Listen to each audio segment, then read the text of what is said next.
অসুস্থতা একজন মানুষের জীবনে চলার পথে সৃষ্টি করে বাধা। নিজের শারীরিক বা মানসিক অবস্থা বিবেচনায় সম্পূর্ণ সুস্থ থাকতে অনেকেই জানেন না তার কি করা উচিত। তাই স্বাস্থ্য বিষয়ক নানা সমস্যার পরামর্শ এবং সমাধানের পথ বাতলে দিতেই আমাদের সাপ্তাহিক আয়োজন হেলথ কেয়ার ডায়াগনস্টিক সেন্টার নিবেদিত স্বাস্থ্য কথা। প্রতি শুক্রবারে এই অনুষ্ঠানে থাকে স্বাস্থ্য বিষয়ক নানা আলোচনায়। স্টুডিওতে থাকেন একজন বিশেষজ্ঞ চিকিৎসক। আমাদের সাথে আজ আছেন জাতীয় হৃদরোগ ইনস্টিটিউট ও হাসপাতালের কার্ডিওলজি বিভাগের সহযোগী অধ্যাপক ডাক্তার সমীর কুমার কুণ্ডু। আমাদের আজকের আলোচনার বিষয় উচ্চ রক্তচাপ নিয়ন্ত্রণে করণীয়। সেই সাথে আরও একটি তথ্য জানিয়ে রাখতে চাই, আজ বিশ্ব উচ্চ রক্তচাপ দিবস। এবারের প্রতিপাদ্য সঠিকভাবে রক্তচাপ মাপুন, নিয়ন্ত্রণে রাখুন, দীর্ঘদিন বাঁচুন। দর্শক, আপনাদেরও সুযোগ রয়েছে স্ক্রিনে দেখানো নম্বরে ফোন করে চিকিৎসকের পরামর্শ নেবার। আপনাকে স্বাগত জানাচ্ছি আমাদের আজকের অনুষ্ঠানে।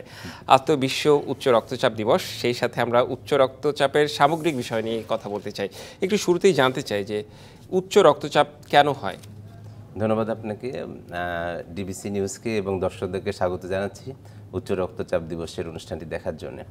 তো উচ্চ রক্তচাপ বলতে আমরা বুঝি যে রক্ত যখন রক্তনালীর মধ্যে দিয়ে প্রবাহিত হয় তখন তার একটা চাপ থাকে, যে আমাদের যেমন হার্ট থেকে রক্তটা ব্রেনে যাচ্ছে, একটা চাপে যাচ্ছে, তারপর হার্ট থেকে রক্তটা শরীরের বিভিন্ন জায়গায় ছড়িয়ে যাচ্ছে। তো এই যে চাপ তার দেয়ালে দেয় রক্তনালীর, এটা যদি স্বাভাবিকের থেকে বেশি হয় ক্রমাগতভাবে, তখন আমরা উচ্চ রক্তচাপ বলি। সাধারণত একজন পূর্ণবয়স্ক মানুষ 18 উপরে বয়স যাদের, তার যদি ক্রমাগত উপরের ব্লাড প্রেশারটা 140 মিলিমিটারের পারদের বেশি থাকে এবং অথবা নিচেরটা যদি 90-এর বেশি থাকে, তাহলে 140 এবং 90 এর বেশি যদি থাকে 2-3টা মাপে, তখন তাকে আমরা বলি গ্রেড 1 হাইপারটেনশন বা প্রথম ধাপের উচ্চ রক্তচাপ। এরপরে যদি আমরা যোগ করি যে 160-100-এর বেশি হলে বলি গ্রেড 2। আবার এখন 2023 সালে বলছে যে গ্রেড 3, সেটা যদি 180-110-এর উপরে চলে যায় তখন আমরা গ্রেড 3 হাইপারটেনশন বা উচ্চ রক্তচাপ বলি। উপরে 180? হ্যাঁ, এটা গ্রেড 3। আচ্ছা, গ্রেড 3। হ্যাঁ, যে 140-90-এর উপরে গেলে বলে আমরা গ্রেড 1। আচ্ছা, 160-100-এর উপরে গেলে বলি গ্রেড 2, 180-110-এর উপরে বলি গ্রেড 3। আচ্ছা, সেই ক্ষেত্রে আসলে যারা পেশেন্ট, মানে হাই প্রেশারের পেশেন্ট, তারা কি সারা জীবন ওষুধ খাওয়া লাগবে? মানে কোন পর্যায়ে গেলে আপনারা বলবেন যে উচ্চ রক্তচাপের পেশেন্ট ইনি? একটা তো বললাম যে যেটা তিনটা ধাপের কথা বললেন।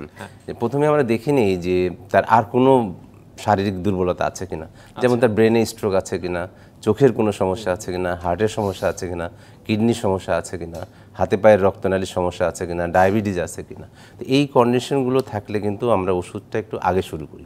যদি এই অবস্থাগুলো না থাকে, যে একজন মানুষের প্রেশার 140-90, তার কিন্তু প্রথম ধাপে ওষুধ দেওয়া হয় না, তখন তাকে 3 থেকে 6 মাস বলা হয় যে আপনি জীবনযাত্রা পরিবর্তন করুন। সেই জীবনযাত্রা পরিবর্তন করলে দেখা যায় তার ব্লাড প্রেশারটা 10-5 এরকম কমে আসে, তখন ওষুধ শুরু করা হয় না। কিন্তু 3 থেকে 6 মাস যাওয়ার পরে দেখা গেল যে তার রক্তচাপ তো কমলই না, আরেকটু বাড়তে পারে, তখন তাকে ওষুধ শুরু করা হয়। আর ওষুধই কিন্তু একমাত্র না, যে তার জীবনযাত্রা লাইফস্টাইল মডিফিকেশন করতে হবে, যে জীবনটাকে একটা ছন্দের মধ্যে আনতে হবে, তারপরে ওষুধ খেতে হবে। শুধু ওষুধ খেয়ে কিন্তু সব নিয়ন্ত্রণ করা যাবে না। এই ক্ষেত্রে কি বয়সটা কোনো বিষয়? মানে কোন বয়সে গেলে এই উচ্চ রক্তচাপ হতে পারে মানুষের? উচ্চ রক্তচাপ তো একটা জন্মগত কারণেই হতে পারে, এটা যে অন্য অসুখের মতো না যে বয়স 40-30 পার হলে তা না। যে বাচ্চাদের আমাদের যখন হার্টের ডেভেলপমেন্ট হয় তখন আমাদের রক্তনালী, যেটা মহাধমনী, তার মধ্যে সংকুচিত হয়ে যেতে পারে, যেটাকে কোয়াক্টেশন অফ অ্যাওর্টা বলি। এটা হলে কিন্তু বাচ্চা থেকেই তার উচ্চ রক্তচাপ হয়। বাচ্চাদের যদি প্রস্রাবের ইনফেকশন হয়, গ্লোমেরুলোনেফ্রাইটিস, সেটা থেকেও কিন্তু রক্তচাপ হতে পারে। কাজেই এটা কিন্তু যে একটা বয়স দিয়ে কোনো বলা যাচ্ছে না, যে কোনো বয়সই হতে পারে। তবে আমাদের এই উপমহাদেশে, বিশেষ করে বাংলাদেশে, আমাদের রক্তচাপ কিন্তু অনেক আর্লি শুরু হয়, যে 10-15-20 বছরে শুরু হয়। তারপরে হচ্ছে যে আমাদের জীবনযাত্রা বলেন, পারিবারিক ইতিহাস বলেন, আমাদের লাইফস্টাইল বলেন, সব কিছু মিলাই কিন্তু আমরা অনেক ঝুঁকিতে থাকি। কাজে বয়সটা কোনো ফ্যাক্টর না। যদি কারো রিস্ক ফ্যাক্টর থাকে তাহলে আগে থেকে সাবধানে থাকতে হবে, আর যাদের রিস্ক ফ্যাক্টর নাই তাদেরও মাঝে মধ্যে ব্লাড প্রেশার মেপে দেখতে হবে যে তার রক্তচাপ বাড়লো কিনা। রিস্ক ফ্যাক্টর বলতে অন্যান্য শারীরিক জটিলতাগুলো? না, রিস্ক ফ্যাক্টর মধ্যে হচ্ছে যে যদি বলি যে কিছু পরিবর্তন করা যায় না, কারণগুলো থাকে, যেমন আপনি ভৌগোলিক অবস্থান পরিবর্তন করতে পারবেন না, আপনার বংশে যদি কারো থাকে সেটা পারবেন না, বয়স যদি বাড়তে থাকে, ছেলেদের একটু আগে হয়, এগুলো পরিবর্তন করা যায় না। কিন্তু ধরেন যে কারোর বদভ্যাস আছে, তামাক, জর্দা, গুল, বিড়ি, সিগারেট, মদ্যপান করছে, তাদের হচ্ছে, যাদের রক্তের চর্বি আছে, যাদের ডায়াবেটিস আছে, যাদের শরীরের ওজন খুব বেশি, যারা খুব অলস জীবনযাপন করে এবং অস্বাস্থ্যকর খাবার খায়, কারণ আমাদের বেশিরভাগ খাবারই কিন্তু অস্বাস্থ্যকর। এই যে ফাস্ট ফুড বলেন, বেকারি ফুড বলেন, কোমল পানীয় বলেন, লবণ দিয়ে খাবার, তেল দিয়ে খাবার, ভাজা খাবার, হয় খাবারটাই হচ্ছে যে এখানে একটা বড় কারণ। তারপর হচ্ছে আমাদের ঘুমের সময়টা খুব কম, আমাদের শারীরিক পরিশ্রম নাই, আমাদের বায়ু দূষণ, শব্দ দূষণ দুইটা কিন্তু সবার উপরে জড়িয়ে আছে। যে আপনি সব রিস্ক ফ্যাক্টর হয়তো চেষ্টা করবেন, কিন্তু বায়ু দূষণ, শব্দ দূষণ কী করবেন? কাজে এই সবগুলো কারণের মধ্যে যারা আছে ঝুঁকিতে, তাদেরকে বেশি সাবধানে থাকতে হবে। তবে কারো যদি পারিবারিক ইতিহাস থাকে, বাবা মা ভাই বোন বা মামা খালা ফুপু চাচাদের থাকে, তাদেরকে আগে থেকে সতর্ক থাকতে হবে। আচ্ছা, সেই ক্ষেত্রে জটিলতাগুলো আসলে কোন পর্যায়ে যেতে পারে?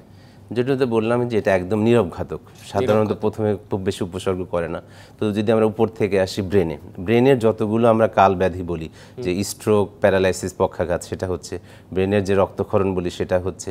কেউ দেখবেন আবল তাবল বকছে, মনে রাখতে পারছে না, তাকে আমরা ইনকেফালোপ্যাথি বলি। অনেকে আছে যে স্মৃতিশক্তি হারিয়ে ফেলছে, ডিমেনশিয়া। কাজে ব্রেনের যতগুলো দেখেন জটিল অসুখ, জীবনঘাতী বলেন, তার জীবনের জন্য ক্ষতিকর হচ্ছে। চোখে আস্তে আস্তে দৃষ্টিসীমা কমতে কমতে হঠাৎ করে একদিন চোখ অন্ধ হয়ে যেতে পারে। হার্টে যে আমরা অ্যানজাইনা বলি, হার্টের ব্যথা, সেটা হয়।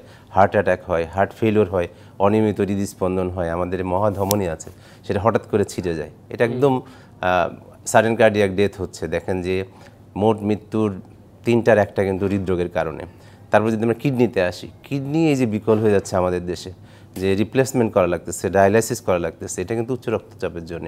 তারপর শরীরের যেখানে আপনার রক্তনালী আছে, সেই রক্তনালীকে সে পরিবর্তন করে ফেলে, সংকুচিত করে ফেলে, বন্ধ করে ফেলে। কাজেই ব্রেইন, চোখ, হার্ট, কিডনি এবং রক্তনালী, এই 5টা জায়গায় সে আঘাত হানে। এবং এই আঘাত হানার জন্যই বলা হচ্ছে যে নীরব ঘাতক, এবং বলা হচ্ছে যে 3 জনের 1 জন যে হৃদরোগে মারা যাচ্ছে, তার বেশিরভাগ কারণই হচ্ছে উচ্চ রক্তচাপের কারণে। 13% কারণ হচ্ছে উচ্চ রক্তচাপের কারণে। কাজেই একটা মাত্র প্রতিরোধযোগ্য কালব্যাধি, যেটা প্রতিরোধ ছাড়া কোনো উপায় নেই। একটা খুব গুরুত্বপূর্ণ আলোচনা আজকে চলছে, কারণ এই বিষয়টি আসলে অনেকেই গুরুত্ব দেয় না কিংবা সচেতনতার অভাব। সেই ক্ষেত্রে যে আমি যদি বলি যে প্রেগনেন্সি, যারা হচ্ছে মহিলা গর্ভবতী, তাদের ক্ষেত্রে কি উচ্চ রক্তচাপ হলে নিয়মিত ওষুধ খাওয়া প্রয়োজন কিনা, কিংবা হঠাৎ করেও তাদের হয়ে যেতে পারে কিনা? প্রথমে হচ্ছে যে আমরা যদি বয়সের ভেদ দেখি, যে মেয়েদের যখন তারা রিপ্রোডাক্টিভ এজে থাকে, সেই সময় কিন্তু তাদের আক্রান্ত হওয়ার হারটা কম থাকে। কিন্তু যখন সে গর্ভবতী হচ্ছে, তখন কিন্তু 5 থেকে 10% তার উচ্চ রক্তচাপ হচ্ছে। ঝুঁকি না, কিন্তু গর্ভকালীন অবস্থা একটা উচ্চ রক্তচাপের ঝুঁকিপূর্ণ অবস্থা। কিন্তু 5 থেকে 10% মানুষের উচ্চ রক্তচাপ হচ্ছে গর্ভকালীন জন্য। আবার কেউ গর্ভ নিরোধের জন্য যে পিল খাচ্ছে, সেটার জন্য হচ্ছে। আবার যখন যার পিরিয়ড বন্ধ হয়ে মেনোপজ হচ্ছে, তখনও কিন্তু তার উচ্চ রক্তচাপ হচ্ছে। কাজেই এই যে তাদের রিপ্রোডাক্টিভ লাইফ দিয়েই কিন্তু রক্তচাপটা ঘুরছে। আবার হচ্ছে মেয়েদের প্রস্রাবের ইনফেকশন বেশি, এটাও একটা কারণ হয়ে যাচ্ছে। আবার লবণ খাওয়ার অভ্যাসটা বেশি, তো এই কারণে মেয়েদের কিন্তু রক্তচাপের ঝুঁকিটা বেশি। তো গর্ভকালীন যেটা, সেটা হচ্ছে কয়েকটা ভাগে ভাগ আছে। যেমন ধরুন গর্ভধারণের 20 সপ্তাহ পরে হলো, তার আগে ছিল না। এবং আপনার প্রসব হয়ে গেল, তার 6 সপ্তাহের মধ্যে সাধারণত ভালো হয়ে যায়। এইটাকেই বলি আমরা গর্ভকালীন উচ্চ রক্তচাপ। আচ্ছা, কিন্তু তার যদি আগে থেকেই থাকে, 20 সপ্তাহের আগে থেকে বা বিয়ের আগে থেকে বা গর্ভধারণের আগে থেকেই, তাকে বলি আমরা ক্রনিক হাইপারটেনশন। এবার এদের সঙ্গে যদি প্রস্রাবে অ্যালবুমিন যায়, যেটা আমরা অ্যালবুমিনিউরিয়া বলি, তখন বলি প্রি এক্লাম্পসিয়া। এরপর যদি খিঁচুনি এবং বিভিন্ন অর্গান তার খারাপ হওয়া শুরু করে, খুব জটিল অবস্থা হয়, তখন আমরা বলি এক্লাম্পসিয়া, যেটা কিন্তু জটিলের দিকে চলে যাচ্ছে। আচ্ছা। তারপর হচ্ছে আরেকটা হয়, অনেকক্ষণ ধরে রক্তচাপ থাকলে, অনেক দিন ধরে রক্তগুলো ভেঙে যায়, লিভারের এনজাইম বাড়ে, প্লাটেলেট কমে যায়, যেটাকে হেল্প সিনড্রোম বলে। এটা কিন্তু আরও খারাপ। কাজে এই যে এক্লাম্পসিয়া, প্রি এক্লাম্পসিয়া বা হেল্প সিনড্রোম যেটাই হোক না কেন, এটা একদম তত্ত্বাবধানে থাকতে হবে। ব্লাড প্রেশার নিয়ন্ত্রণ, লাইফস্টাইল মডিফিকেশন, এবং এদের কিন্তু ডেলিভারি 37 সপ্তাহে করাইতে হয়, নাহলে কিন্তু এরপরে কন্টিনিউ করতে গেলে মাতৃমৃত্যু, শিশু মৃত্যু, শিশুর ডিসএবিলিটি, এটা কিন্তু অনেক বেশি হচ্ছে। আচ্ছা, এই ক্ষেত্রে আসলে করণীয়টা কি, আমরা সেই সম্পর্কে জানবো। তার আগে আমার একটা ছোট কোশ্চেন রয়েছে, সেটি হচ্ছে যে আমরা নর্মাল প্রেশার 120 উপরে, নিচে আমরা বলি হচ্ছে 80।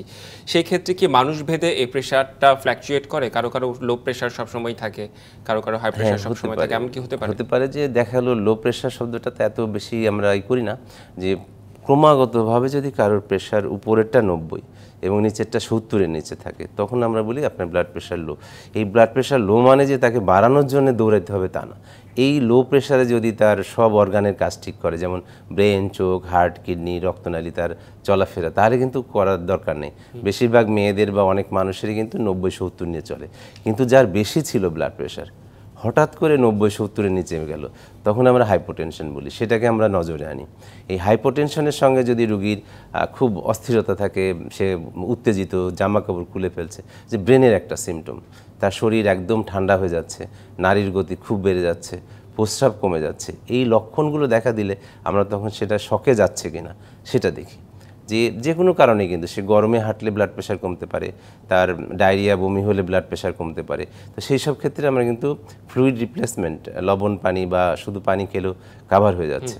কিন্তু যে 90-70-এ তার কোনো অসুবিধা হচ্ছে না, তার এটা নিয়ে প্যানিক হওয়ার কোনো কারণ নেই যে সে স্যালাইন খেয়ে, ডিম খেয়ে, অমুক খেয়ে বাড়াইতে হবে, এতে আরও ক্ষতি বেশি হবে তার জন্য। আচ্ছা, আমরা এই যে সব বিষয় নিয়ে কথা বলছিলাম, গর্ভবতী এবং এই হাই প্রেশার হলে আসলে করণীয়টা কি, সেই সব বিষয়ে কথা বলতে চাই। একটা বিরতিতে আমাদের যেতে হবে, বিরতির পর ফিরে এসে আমরা করণীয় কি, ভালো থাকা যায় কিভাবে, সেসব বিষয়ে আলোচনা করতে চাই। দর্শক, বিরতি নিচ্ছি ডিবিসি নিউজের সাপ্তাহিক আয়োজন হেলথ কেয়ার ডায়াগনস্টিক সেন্টার নিবেদিত স্বাস্থ্য কথায়, সঙ্গেই থাকুন। আবারও স্বাগত ডিবিসি নিউজের সাপ্তাহিক আয়োজন হেলথ কেয়ার ডায়াগনস্টিক সেন্টার নিবেদিত স্বাস্থ্য কথায়। আমাদের সাথে আজ আছেন জাতীয় হৃদরোগ ইনস্টিটিউট ও হাসপাতালের কার্ডিওলজি বিভাগের সহযোগী অধ্যাপক ডক্টর সমীর কুমার কুণ্ডু। আমরা আজকে আলোচনা করছিলাম উচ্চ রক্তচাপের বিষয় নিয়ে। সেটি হচ্ছে যে এখন জানতে চাই যে আসলে বাংলাদেশের প্রেক্ষাপটে এই উচ্চ রক্তচাপ হারের পেশেন্ট আপনারা কেমন দেখেন? এক কথায় ভয়াবহ অবস্থা।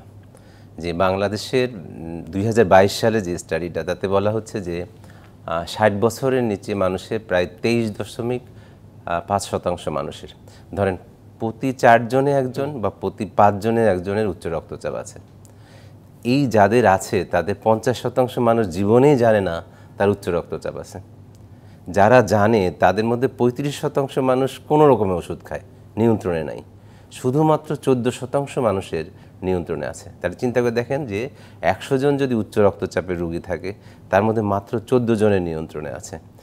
এই ভয়াবহ অসুখটা মানুষ জানতেই চাচ্ছে না, কারণ এটা তো কোনো উপসর্গ করে না। আমরা ব্যথা হলে, জ্বর হলে, আঘাত পেলে ডাক্তারের কাছে যাই, কিন্তু প্রেশার আছে কি না এটা চেক করতে যায় না। কাজেই বাংলাদেশ না, শুধু সারা বিশ্বেই এটার ডাটা যে সারা বিশ্বে প্রায় 1.4 বিলিয়ন মানুষ উচ্চ রক্তচাপে আক্রান্ত, এবং প্রতি বছর প্রায় 7.5 মিলিয়ন মানুষ মারা যাচ্ছে এই উচ্চ রক্তচাপের কারণে। তাই যদি বাংলাদেশের এই হার দেখি, তাহলে কিন্তু আমাদের প্রায় 3 কোটি মানুষের উচ্চ রক্তচাপ আছে। কিন্তু 60 বছরের উপরে ডাটাটা কিন্তু আরও ভয়াবহ। এখানে প্রায় 50%, 49% একদম অ্যাকুরেটলি। সেটা হচ্ছে যে ছেলেদের ক্ষেত্রে 42%, কিন্তু এই বয়সে এসে মেয়েদের ক্ষেত্রে 56% হয়ে যাচ্ছে। কিন্তু কাজে 60 বছরের পরে মেয়েদের আক্রান্তর হারটা অনেক বেশি। সেই ক্ষেত্রে আসলে করণীয়টা তো আমরা জানবই, তার আগে আমরা একটু এবারের প্রতিপাদ্য আমরা জানি যে নিয়ন্ত্রণে রাখুন, দীর্ঘদিন বাঁচুন এবং সেই সাথে সঠিকভাবে রক্তচাপ মাপুন। সঠিকভাবে রক্তচাপ মাপার কথা বলা হচ্ছে, আমরা আসলে সঠিকভাবে রক্তচাপ মাপা বলতে কি বুঝি, মানে সঠিক ওয়ে কোনটা? যে সঠিকভাবে মাপা হয় না, কাজে যদি সঠিকভাবে আপনি জিনিস না মাপেন, তাহলে সেটা বেশি না কম পাচ্ছেন না। তো কী হয়, মানুষের সাধারণত দেখবেন যে আপনার হঠাৎ খারাপ লাগলো, আপনি দৌড়ালেন, খেলেন, চা খেলেন, যাই প্রেশারটা মেপে ফেললেন। এটা কিন্তু বডির প্রোটেক্টিভ কারণে কিন্তু ব্লাড প্রেশারটা বেড়ে যাবে। আপনি যাই করেন না কেন সে রেসপন্স করবে। তো নিয়ম হচ্ছে যে ব্লাড প্রেশার মাপার আধা ঘন্টা আগে আপনি চা, কফি, মদ্যপান করতে পারবেন না, খুব বেশি শারীরিক পরিশ্রম করতে পারবেন না, পেট ভরে খেতে পারবেন না আধা ঘন্টা আগে, এবং আপনাকে কমপক্ষে 5 মিনিট শারীরিক এবং মানসিক বিশ্রাম নিতে হবে। এবং বেশিরভাগ মানুষই দেখবেন যে অনেক দূরে গেছে, প্রস্রাবের চাপ থাকে, প্রস্রাবও করে আসতে হবে। যে প্রস্রাবের থলিতে প্রস্রাব নিয়ে বসলেও টেনশন বাড়ে, সিম্প্যাথেটিক ড্রাইভ বাড়ে, তখনও কিন্তু ব্লাড প্রেশার বেশি হয়। স্বাভাবিকভাবে একদম আধা ঘন্টা আগে কিন্তু এই প্রস্তুতিটা নিতে হবে। কিন্তু আমাদের কেউই কিন্তু এটা করি না, যাই ডাক্তার, দোকানদার, হেলথ কেয়ার বা যে মাপতে পারে তার কাছে যে মেপে ফেলি, এটা একদমই না করা হচ্ছে। তবে যে ঘরে বা যে জায়গায় মাপা হবে সেটা কোলাহল মুক্ত হতে হবে, সেটা তাপমাত্রাটা নিয়ন্ত্রিত থাকতে হবে, যদিও সব ক্ষেত্রে সম্ভব না। এবার হচ্ছে যিনি মাপবেন আর যার মাপা হবে তাদের বসারও একটা আছে, যিনি আমার ধরেন মাপা হবে, আমার পাটা মাটিতে থাকবে, 2 পা পাশাপাশি থাকবে, যে এক পায়ের উপরে আরেক পায়ে না, যে আমার পিঠটা চেয়ারের যে পিছনের অংশে সাপোর্ট দেওয়া থাকবে এইরকম স্ট্রেট। এবার হাতটা থাকবে টেবিলের উপরে, বাহু থাকবে আপনার হার্টের লেভেলে। এইবার যে ব্লাড প্রেশার মাপার যে কাফ আছে, এটা কিন্তু দেখবেন বেশিরভাগ মানুষেরই একটা আছে, তাহলে হবে না। যে বাচ্চাদের একরকম, অ্যাভারেজ সাইজ যারা তাদের একরকম, যারা খুব বেশি মোটা তাদের একরকম। বাচ্চাদেরটা দিয়ে যদি আমাকে মাপেন, তাহলে দেখবেন যে প্রেশার বেশি হয়ে যাচ্ছে। আবার যদি খুব বড় মেশিন দিয়ে মাপেন, আমারটা কমে যাচ্ছে, হচ্ছে না। তারপরে যিনি মাপবেন, মাপার সময় কোনো কথা বলা যাবে না। আমরা কিন্তু দেখবেন প্রেশার মাপার সময় দুজনই কথোপকথন গল্প করতে থাকি, এটাও করা যাবে না। তারপরে মাপার সময় যে ডান হাত এবং বাম হাত প্রথমে দুই দিকেই মাপতে হবে। তো বাম হাতে যদি 130/85 কম হয় তাহলে আর মাপার দরকার নেই, একটা মাপেই হবে। এবার বাম হাতে মাপতে হবে একই নিয়মে। যদি 130/85 কম হয় তাহলে আর মাপার দরকার নেই। কিন্তু 130/85 যদি হয় তাহলে 1 মিনিট পর পর 3বার মাপ নিতে হবে, নিয়ে প্রথম মাপটা বাদ দিতে হবে, পরের দুইটাকে গড় করতে হবে। সেই মাপটা যদি 140-এর আর 90-এর উপরে হয় তখন বলতে হবে যে আপনি 1 সপ্তাহ পরে আবার আসেন। তারপরে আর যদি ক্রমাগত মাপে তার 140-90-এর বেশি হয় তখনই কিন্তু তাকে আমরা বলবো যে আপনি উচ্চ রক্তচাপের গ্রেড 1-এ আছেন। কিন্তু যদি এর আগের একটু পর্যায়ে থাকে তাহলে আমি বলি যে হাই নর্মালে আছেন। তারপরে 120-80 নিচে গেলে বলি নর্মাল আছে। কাজে এই যে মাপাটা যে সব কিছু মিলাই এখানে একটু সময় দিতে হবে। আচ্ছা, আমার বেশ কিছু প্রশ্ন রয়েছে এখনো। সেটি হচ্ছে যে ডিজিটাল না অ্যানালগ, মানে কোনটা রেজাল্ট ভালো আসে? এখন আসলে কিন্তু ব্লাড প্রেশার মাপার 3টা পদ্ধতি। একটা হচ্ছে ডাক্তার বা ক্লিনিক বা বাইরে যেয়ে মাপা, আরেকটা হচ্ছে ঘরে মাপা। আর যখন বাইরে ঘরের মানে ডাক্তার এবং বাড়ির মধ্যে তারতম্য দেখা দিচ্ছে তখন 24 ঘন্টার একটা ব্লাড প্রেশার মাপার ব্যবস্থা আছে। তো এখন সারা বিশ্বেই কিন্তু ডিজিটাল যে মেশিনটা এটা বাড়িতেই রাখতে বলা হচ্ছে, বাড়িতেই মাপতে বলা হচ্ছে। বাড়িতে মেপে যদি ক্রমাগত বেশি থাকে দুটোরই ফলাফল গ্রহণযোগ্য, কিন্তু বাড়ির মাপটা একটু কম বলে দিই, সেটা 135-85 বেশি যদি হয় বাড়িতে মেপে সেটা কিন্তু স্টেজ 1 হাইপারটেনশন। কিন্তু ক্লিনিকে আসলে এটা 140/90 বেশি গেলে। আচ্ছা, সেই ক্ষেত্রে যারা হচ্ছে এই উচ্চ রক্তচাপের রোগী তাদের করণীয়টা আসলে কি? খাদ্যাভ্যাসের বিষয় যদি তাদের প্রথম হচ্ছে যে জীবনকে ছকের মধ্যে আনতে হবে। খুব বলি যে বাজে অভ্যাসগুলো বাদ দিন, ভালো অভ্যাস গড়ে তুলুন। তো বাজের মধ্যে হচ্ছে যে আপনি যত ধরনের নেশা, তামাক, জর্দা, গুল, বিড়ি, সিগারেটের এভরিথিং বাদ দিতে হবে। মদ্যপান খুব বাড়ছে, সেটা বাদ দিতে হবে। বিভিন্ন ধরনের ড্রাগ নেয় মানুষ, অ্যামফেটামিন, কোকেইন, ইয়াবা, এরা কিন্তু খুব বাড়ছে। কাজে নেশাগুলো বাদ দিয়ে দেন। এবার খাবারের যে বদভ্যাসগুলো আছে যে আপনি bakery food, fast food, junk food, কোমল পানীয়, তেলে ভাজা খাবার, অতিরিক্ত তেল, চর্বি জাতীয় খাবার, এটাকে বাদ দেওয়ার চেষ্টা করুন। লবণাক্ত খাবার, যে আমরা কিন্তু লবণ কিন্তু সরাসরি রক্তচাপ বাড়ায়। কাজে লবণ 1 চা চামচের বেশি সারাদিনে না। আপনি লবণ খাওয়া বাদ দিলেন, কেউ বলে ভেজে খাচ্ছে, এটা করা যাবে না। কেউ আবার যে চিপস বা বিভিন্ন প্যাকেটে যে খাবার থাকে এটা কিন্তু প্রচুর লবণ থাকে। মিষ্টি এবং মিষ্টি জাতীয় খাবার বাদ দিতে হবে, চর্বি জাতীয় খাবার বাদ দিতে হবে। এবার আসি যে আপনি কি ভালো অভ্যাসগুলো করতে পারেন, যে খাবারটা সুষম স্বাস্থ্যকর হতে হবে। এর মধ্যে শাক, সবজি, ফল, মাছ আপনার সাধ্যের মধ্যে। এটা যে বিদেশি মাছ খেতে হবে, বিদেশি সবজি খেতে হবে তা না। যদি আপনি ডিম খেতে চান, যদি চিকিৎসকের পরামর্শ কোনো বিধিনিষেধ না থাকে, একটা ডিম খেতে পারবেন, দুধ খেতে পারবেন শর্ট ছাড়া, টক দই খেতে পারবেন। যদি হাঁস মুরগি খেতে চান চামড়া ছাড়া। 4 পায়েরটা আমরা একটু নিষেধ করি ডাক্তাররা, কিন্তু যদি কেউ খেতেই চায় তাহলে সপ্তাহে 1 দিন পারলে বা 2 দিন সে মাংসের পরিমাণটা কম হবে, ঝোলটা বাদ দিয়ে, এবং পায়ের মাংসে ফ্যাট কম থাকে, প্রোটিন বেশি থাকে। তারপরে হচ্ছে ভালো অভ্যাসের মধ্যে বলি যে হাঁটার অভ্যাস করেন। প্রতিদিন 30 মিনিট, সপ্তাহে 150 মিনিট, অথবা প্রতিদিন 10,000 স্টেপ হাঁটার চেষ্টা করেন যখন সময় পান। এটা আপনার ঘড়ি দেখার দরকার নেই, হাঁটা শুরু করেন। হাঁটতে পারলে সাইক্লিং, কেউ নাচতে পারলে। এবার হচ্ছে যে রাতের ঘুম, রাতে 7 থেকে 8 ঘন্টা ঘুমাইতে হবে। আপনার যত ধরনের ডিপ্রেশন আছে এটাকে কমানোর চেষ্টা করেন, প্রতিযোগিতা কমায় দেন। বায়ু দূষণ, শব্দ দূষণ থেকে সাবধানে থাকতে হবে। রাতে যদি কারো নাক ডাকে দ্রুত চিকিৎসকের পরামর্শ নিতে হবে। জি, আপনাকে অনেক ধন্যবাদ আমাদের আজকের অনুষ্ঠানে যুক্ত হওয়ার জন্য এবং পরামর্শ দেওয়ার জন্য। আপনাকেও ধন্যবাদ, ডিবিসিকে ধন্যবাদ, দর্শকদেরকেও ধন্যবাদ জানাচ্ছি। হেলথ কেয়ার ডায়াগনস্টিক সেন্টার নিবেদিত স্বাস্থ্য কথা এই ছিল আমাদের আজকের আয়োজনে। সঙ্গেই থাকুন।